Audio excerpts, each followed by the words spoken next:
Once again, we wander west as you waltz into my Pokémon White walkthrough.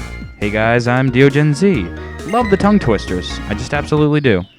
And what's this? Before we can wander out west, Belle would like to challenge us to a battle. Right? That's what I assume. Yes, I am right. Alright, Belle, show me what you're made of. Okay, Belle, I guess you're still made of the stuff of morons. I used to listen to Carl Sagan when I was a kid, and he used to say we were the stuff of stars, but you, my friend, are the stuff of idiocy. So, what's up, guys? In the last episode of Pokemon White, we got the slashed penis badge, because that's exactly what it looks like to me. Don't argue, because you know it's true. And this episode, we're going to keep going west, because everything seems to go west in this game. No pun intended, really. And, well, we're going to have to follow the path. So, we're going to keep training my Portuga, because I'm very eager to see his evolution. And I'm sure you guys are too. But apparently, from what you guys have been saying in the comments, that move that he just did there is not Odor Sleuth. It's something like Odor Sleuth, but you know what? I don't care. In my book, I just write it off as a stall move.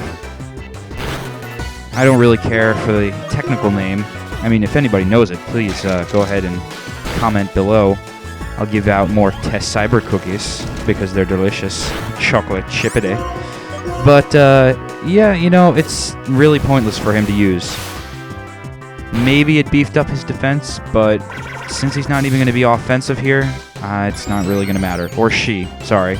The Hidaria is female, and so is Belle. And holy crap, what do you know? My dude is a dudette. Well, I won't be able to change his name, though, because dudette is too long of a nickname. That's fine. We could have a female dude, even if it's improper. Yes, I bet you didn't think there was proper grammar for the word dude. Well, there is. Do we want to switch? Yeah, sure, why not? Go to Sarcosuchus. We haven't seen Sarko get some action in a while. And I guess we're not going to see him get some action here because I don't want him to get wasted by this Futachimaru. We'll go with Sven. Water Pulse. Don't get confused. Alright, that's good. Yeah, that's always an obnoxious after effect of Water Pulse. When I'm not using it, is the confusion. When I'm using it, it's a beautiful effect, but when somebody's using it against me, I don't like it so much. Double standard? Nah. I just like to think of it as high standards. So I think we can administer my Poppe. And that Boapoo still is unevolved. Actually, I don't think you can evolve those things until you get a Firestone. But by this point, I think you should have a Firestone. Not too sure. If you've been following along and collecting all the items I've been getting, then you should probably have a Firestone by now. If you decided to get Boapoo. And she, on the other hand, is raising Musharna, while we decided to raise Sarcosuchus here. Let's see, was it a good decision? I think so. Oh no, I should have raised a Magroku. Yes, you should have, Belle. But you didn't. So you're going to use a potion. Like a puss. Boom. I don't know why that thing holds on by 1 HP. I know it doesn't have sturdy. So for some reason, Sarcosuchus' crunch is only leaving it with that much HP. It's very strange. It's a very odd number to leave it at. And now that we have the attack ball rolling, Sarcosuchus will become unstoppable. But wait! Stop! The battle's over. Damn it. See, that's the only problem with Sarcosuchus' overconfidence, is if he uses it at the end of a match, it's utterly useless. Although it is a nice victory thing. And look at that, we just got Fly. HMO2. Now, as of now, as it stands, if you guys have been watching all my episodes, you will know that I resisted catching a Mampato because, honestly, I think it's a stupid Pokemon. And speak of the devil, another stupid Pokemon. This Pokemon is a Kaparumo, And if you're interested in catching it in the wild, this is where you can get it. It will evolve into the future into a Bug Steel Pokemon that I imagine is probably a good wall in the metagame, and its name is Shubarugo. Yeah, Shubarugo. And it could be a good Pokemon on your team, but I've already got enough bugs on my team. My Amorbus does it all, so I really don't need a Steel Bug type. Although in actuality, a Steel Bug type would be more worthwhile and a bit more sturdy than my Pandora. But, as I mentioned before, I'm only going for Pokemon that I find cool. So like I said, as such, Pokemon I find cool, this is a Shikijika, and this is the seasonal deer. We'll be seeing a lot of this on this route today. But anyway, my main point is the fact that I don't have any flying Pokemon yet, because I've been so stubborn in picking a flying Pokemon. And truthfully, I've looked through all the Pokemon that can possibly learn Fly, and there's really not that many.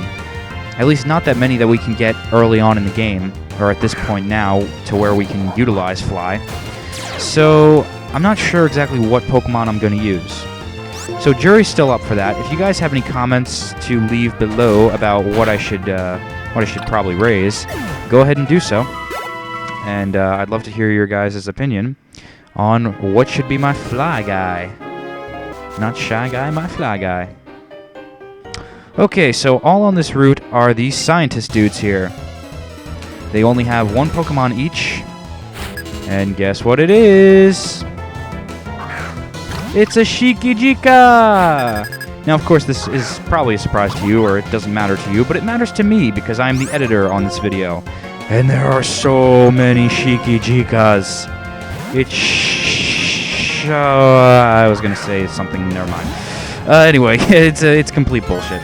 And, yeah, so I'm gonna probably cut out most of the scientist battles. I'm just gonna show you this one here and tell you that all they use is an X something item. So X accuracy, X power, X defense, whatever. X attack, not X power, X speed, things like that. That's all they do. Truthfully, not too hard to take out, even though I just lost my Sarcosuchus to it. But, woot! We'll come around the bend and fight them off. So I'm probably going to be making a lot of cuts later on in this video to face the time limit correctly. But, yeah. Shikijika. The reason it's a seasonal deer is because when it evolves into its final form, it evolves into kind of this buck-looking creature with this chest hair. Well, not chest hair, but floral arrangement, I suppose you could say, on its chest. And it changes with the seasons. So, right now it would be nice and grassy because it's technically spring in our game. Shikijika! I'm not sure if it changes at all when it's in this form. I don't think it does. That's one thing I wanted to ask you guys. Asking a whole lot of you today, but hey, I'm making sure you're paying attention to the video. And that is, can you change the seasons on your own? I really don't think you can, and I think it changes automatically by the month. At least that's what I've read so far. And I went onto my DS and I tried to set it a month ahead, and for some reason it didn't change the seasons. So I'm guessing that you can't change it in a traditional sense and that it's keeping its own time. Or maybe it's connecting up with Wi-Fi, who knows? It's very, much more connected, this game. But it's a trend that I like to see. As we move towards the 3DS, better graphics, better connectivity, Pokemon Black and White is branching the gate. Branching the gate. I was going to say branching the gateway / gap, but that didn't turn out great. It turned out to gape! Ha ha ha ha, not similar to grapes. I could go for some grapes right now. Man, if only my Sven could grow grapes off himself. Seriously, if I was to have a Pokemon, I would probably get a Tropius. Like, if I had to have one Pokemon in my whole entire life. And, okay, maybe that's not true. If I had to survive on a desolate island, and I could choose one Pokemon to survive with, it would be a Tropius, because he has bananas on his neck, and that is awesome. Pokemon that spawns bananas, pretty freaking great. I'm not sure if you'd have to raise a Tropius like you would a banana tree, though, because that could be kind of hectic, especially if you're traveling around. Like 1 minute, I'm in a nice warm area, very warm, and getting lots of bananas from my Tropius. And then I move on to the desert region. It's like, all right, kind of hot, not much water, not liking it. Shriveled up bananas. Then I go to the ice world, and it's like, all right, fuck you. I'm not even coming out of my ball. You can get your own damn bananas. Yep, I would definitely raise a Tropius if I was on a desolate island. But I'm not. Maybe I should go raise a Tropius on Trespasser. Make it more interesting. Okay, this person here is boring. So we're going to cut her. She only has Otamaru. 4 Otamarus. Which is that tadpole Pokemon that evolves into the ugly frog, water ground type Quagsire replacement Pokemon. And he's got a Shikijika, and I think we've seen enough by now. You get the point. It's a deer. It changes with the seasons. Big frickin' deal. Yeah, I mean, truly I thought they could have done a better job with the seasonal changes. Not that I'm disappointed in the seasons. Quite frankly, that is something that I'm glad they put in there. But seasonal changes as far as the interaction with Pokemon go. Because as far as I know, Shikijika and its evolution are the only Pokemon that react to the seasonal changes. There's no other grass Pokemon that get brown or change colors. Venusaur doesn't get like different flowers for springtime or anything like that. All the old Pokemon have no updates to them to change for the seasons, which I think is really, really foolish of Nintendo, and it's an aspect that they really missed, and it's a shame that they missed it. Could have been an easy thing to program in there. It's basically just a coloring of sprites that they have to do. That would have made me happy. You know, they go somewhat, they sort of put their foot in the water, they stick their toe in the water as far as movement and how real your Pokemon get. But, you know what, I can't even wait till the end of this Pokemon White walkthrough, and since we're just going through this route and fighting, oh, by the way, that Shroom Pokemon is a Tamagetake. I actually have one on my team just to bite the dust, so my Woot's Vengeance will hit even stronger. I know it's a bit of a sacrificial kind of tactic, but hey, it works. And there he is again, the Snow Cone, Banipuchi. And I'm not going to wait until Pokemon White ends to say what I have as far as ideas for what they should have done. Screw that, you want to hear them now, I want to talk about them now. But really, I think that they are going to have to, in the future, make Pokemon in a holographic way. I don't know if you've ever seen a live performance of this band called the Gorillaz, but they're pretty big now. Came out with an album, Plastic Beach, recently. Or actually, that was kind of at the start of the year. But what they do for live shows, because they're a cartoon band, is project themselves on holograms. Holographic screens that are humongous, the size of the stage. And that octopus-looking Pokemon thing is a Puri-Riru. Very weird name. And it's a ghost/water type, and I'm not a fan.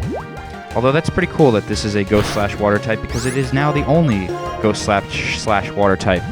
If you guys didn't know, they updated Rotom's form so that he's now electric/whatever appliance you turn him into.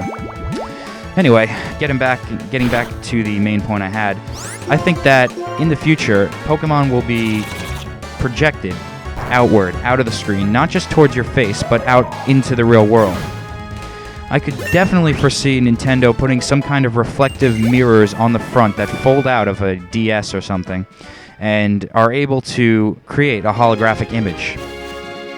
Of course, that's probably a year, or 10 years, 5 years away, but, you know, one can dream. I want just what everybody else wants. True, real Pokemon. Okay, maybe not everybody else, but all Pokemon fans want that. Truly, that's why we play the role-playing game, because it is a role-playing game, and we like this role of being a Pokemon trainer, going on and meeting new friends, because really, they've increased the Pokemon experience. They've made it more a visceral experience. With connecting with trainers online, now they're moving.